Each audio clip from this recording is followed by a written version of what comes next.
Now, millions of pieces of personal data, including criminal records, have been stolen in a massive cyber attack.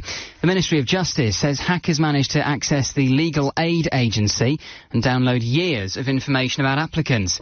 The agency gives advice and provides support to people who may not be able to afford their own legal representation. So what exactly happened and what does it all mean? LBC News' Benji Hire reports. 2.1 million pieces of data have been stolen, according to the cyber attackers. That figure's not been verified, but the Ministry of Justice admits this concerns a, quote, significant amount of personal data that relates to some of the many thousands of people who had applied for legal aid across the past 15 years. Graham Stewart is the head of public sector at Checkpoint Software Technologies. This one's a real nasty one. Obviously, the people that are in receipt of legal aid are probably in a state of distress anyway, and the data that apparently has been taken from the Legal Aid Board and the MOJ includes addresses of applicants, dates of birth, also things like national ID numbers, so that's your passport, potentially your driving license, criminal history, employment status, financial data, including contribution amounts, debts, repayments. This is a really nasty one. The Legal Aid Agency, which is responsible for administering legal aid funding to the tune of around £2.3 billion per year, has apologised for the breach. And the Ministry of Justice is urging anyone who has applied for legal aid since 2010 to update any passwords that could have been exposed and to be wary of any suspicious messages. Here's Graham Stewart again.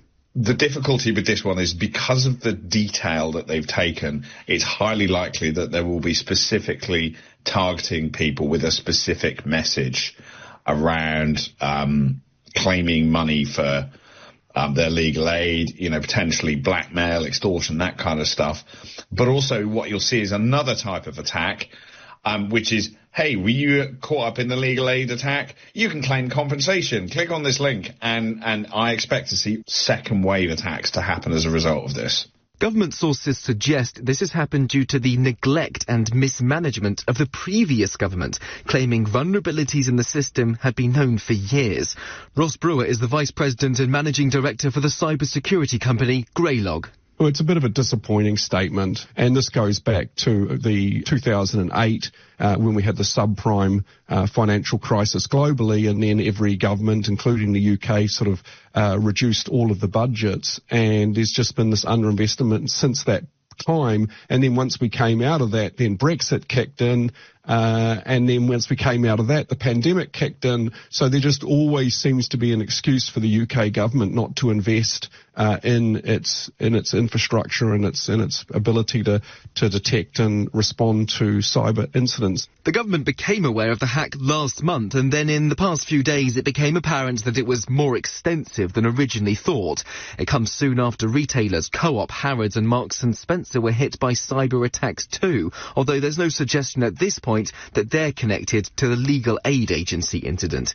Here's Ross Brewer. These type of attacks or these type of breaches are going to really escalate to the point that organisations are going to be dealing with them on a monthly, daily, sort of hourly, minutely basis. And the question is, are they really, if they can't even deal with the sort of pretty mundane attacks of today, how are they going to sort of deal when this is going to be happening on a sort of a much higher frequency and much higher veracity basis, because that's the trend and that's the way this is going. The Ministry of Justice says it's working with the National Crime Agency and National Cybersecurity Centre to investigate the compromise.